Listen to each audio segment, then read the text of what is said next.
আপনার শত্রুর চেয়ে আপনার খারাপ চিন্তাগুলি আপনার সবচেয়ে বেশি ক্ষতিগ্রস্ত করছে। এই মহান গৌতম বুদ্ধের বাণী নিয়ে আপনাদের একটি গল্প নিয়ে আসছি।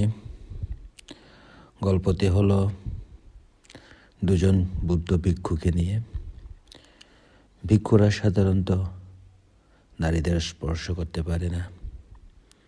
তো একদিন দুই ভিক্ষু একটা পথ দিয়ে হেঁটেছিলেন। একজন ভিক্ষু ছিলেন বৃদ্ধ এবং আরেকজন ছিলেন তরুণ। বৃষ্টির পরে পাহাড়ি রাস্তার ধরে হাঁটছিলেন। পথটি কর্দমাক্ত এবং পিচ্ছিল ছিল। তারা একটি নদীর কাছে এসে পৌঁছালেন, যেখানে জল দ্রুত প্রবাহিত হচ্ছিল। তীরে একজন যুবতী নারী দাঁড়িয়েছিলেন। তার পোশাক পরিপাটি ছিল, কিন্তু তার একটা পা আহত ছিল। তাই তিনি খোঁড়া হয়ে হাঁটছিলেন এবং জলে পা রাখার মতো সাহস পায়নি তার। তিনি দুই ভিক্ষু দিকে তাকিয়ে মৃদুস্বরে বললেন, হে প্রভুগণ, আমার পা ব্যথা পেয়েছে। আমি একা এই নদী পার হতে ভয় পাচ্ছি। দয়া করে আপনারা আমাকে সাহায্য করুন। তরুণ ভিক্ষু অস্বস্তি বোধ করলেন। তিনি ভাবলেন, আমি একজন ভিক্ষু, আমি কিভাবে একজন যুবতী নারীকে স্পর্শ করব? সেই ভিক্ষুতির মনে সেই প্রশ্নটা জাগিয়েছিল। কিন্তু বৃদ্ধ ভিক্ষুতি একটি কথাও বললেন না। তিনি আলতো করে নিচু হয়ে মেয়েটিকে তার পিঠে তুলে নিলেন এবং সাবধানে নদীর ওপারে হেঁটে গেলেন। তার আহত পায়ের জলের ছিটা না পড়ার চেষ্টা করলেন। যখন তারা অন্য পারে পৌঁছালেন, তখন তিনি তাকে নামিয়ে দিলেন। মেয়েটির কৃতজ্ঞতার মাথা নত করে পথ ধরে খুঁড়িয়ে খুঁড়িয়ে চলে গেল। দুই ভিক্ষু তাদের যাত্রা চালিয়ে গেলেন।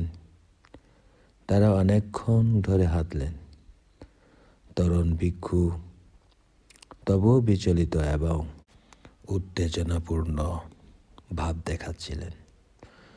অবশেষে তিনি আর নিজেকে ধরে রাখতে পারলেন না এবং বললেন, প্রভু, আমরা তো ভিক্ষু জীবন যাপন করি। আপনি কিভাবে এমন একটি যুবতী নারীকে বহন করতে পারলেন? বৃদ্ধ ভিক্ষুটি শান্তভাবে উত্তর দিলেন, আমি অনেকক্ষণ আগে তাকে নদীর ধারে ফেলে দিয়েছিলাম। আপনি এখনো কেন তাকে আপনার মনের বহন করছেন?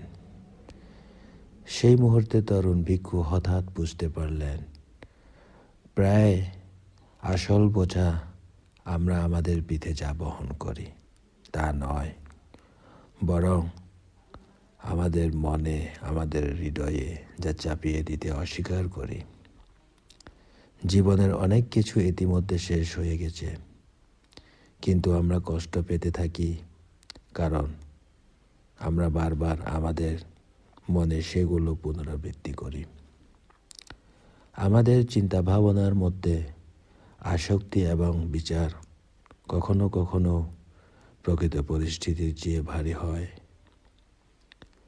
যখন আমরা ভেতরে ঢুকতে শিখি, তখন সামনের পথ হালকা হয়ে যায়, এমনকি বাইরের কোনো পরিবর্তন না হলেও।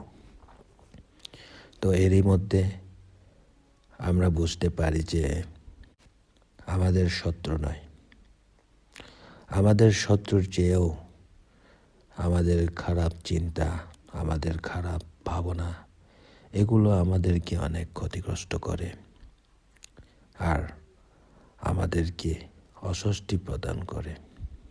তাই